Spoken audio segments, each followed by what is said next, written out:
მიშა, პრემიერით ხარ წარმოდგენილი, მოვიდა შენი დრო და აბა რა სიტყვი ქალბატონ ნანაზე. ნანა არის ყველაზე საუკეთესო ადამიანი.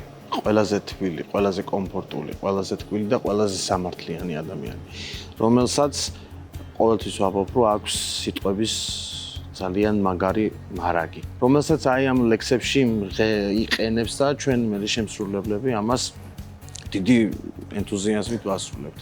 ჩემი ოცნება იყო ყოველთვის სურვილი, რომ მის ტექსტებზე მემღერა. და მოხდა ისე, რომ უკვე ეს მეორე სიმღერა არის, რაც გავაკეთეთ და ნანამ დამიწერა ტექსტი. მე გისმინეთ თქვენ ერთ-ერთ რადიოში და აღფრთოვანებული საუბრობდით ქალბატონ ნანაზე.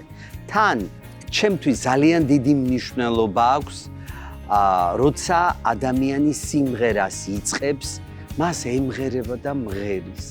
მე შემიძლია ის მოვიწვიო და გაუყვალო გზა. ნამდვილად გაქვს ეგ შეგვიძლია. ამ გზაზე მერე თქვენ როგორ წახვალთ, მე არ ვიცი. თავარია რომ მე რაც შემეძლო ის გავაკეთე.